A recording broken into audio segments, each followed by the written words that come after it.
kemudian mendengarkan, sekarang beralih fungsi menjadi digital semuanya Bapak Ibu.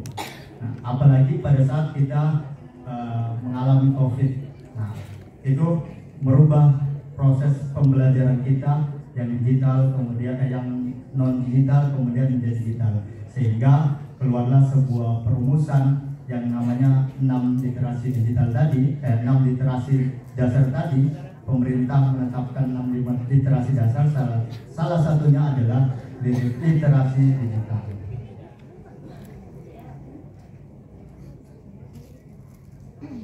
Oke. Literasi digital Bapak Ibu itu ada 4 komponen yang perlu kita pahami bersama, terutama Bapak Ibu guru.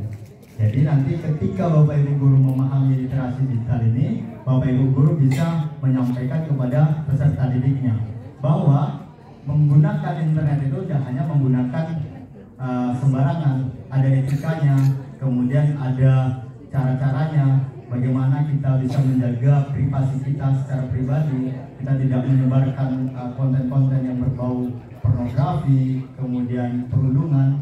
Nah, disitulah literasi digital itu berperan untuk Bapak Ibu guru dan juga untuk peserta didik Bapak Ibu guru.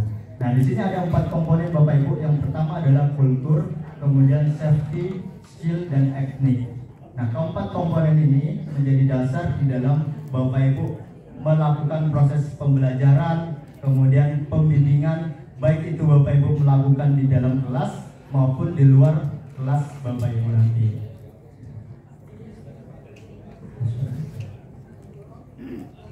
Nah, ini dia Bapak Ibu 4 pilar digitalisasi. Digital kultur. Di sini Bapak Ibu, digital kultur adalah kemampuan individu di dalam membaca, mengurai, membiasakan.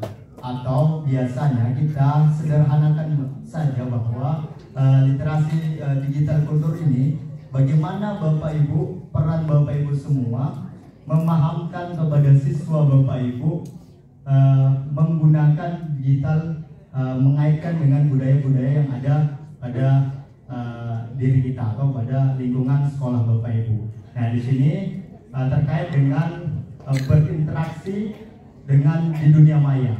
Nah, biasanya Bapak Ibu, kalau misalnya kita melihat WA-nya anak-anak kita Bapak Ibu, biasa ada yang berbahasanya kasar kan Bapak Ibu. Nah, ada, mohon maaf, ada cuk, cak. Nah, itu Bapak Ibu. Itu kulturnya hilang Bapak Ibu. Ada yang menggunakan kebun binatang. Nah, disitulah digital kultur itu berperan.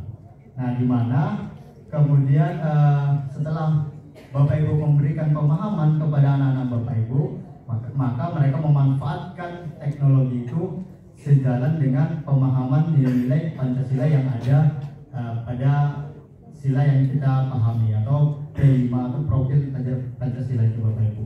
Nah, kemudian ada digital safety. Nah, digital safety ini kemampuan menjaga atau mengolah informasi diri Bapak Ibu masing-masing. Nah, biasanya ini pengamanan data Bapak Ibu, password ATM Bapak Ibu. Nah, kalau misalnya ATM-nya Bapak Ibu tahu, kalau ATM-nya Ibu Bapak tidak tahu. Nah, itu pengamanan ya Bapak Ibu. Nah, pengamanan digital itu Bapak Ibu, safety namanya.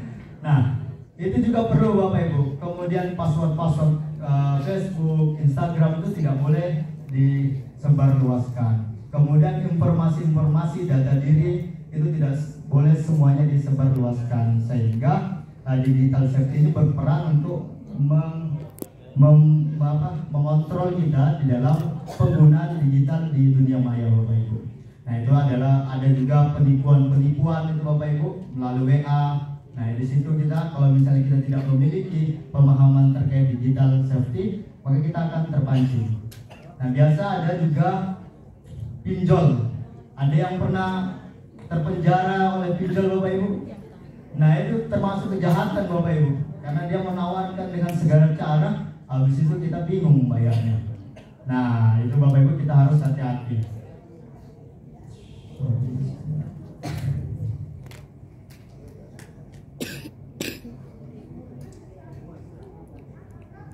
Nah, kemudian ada digital skill, di mana digital skill ini adalah kecakapan Bapak Ibu, kecakapan Bapak Ibu semua Bapak Ibu di dalam menggunakan perangkat komputer, kemudian di dalam mengoperasikan perangkat-perangkat media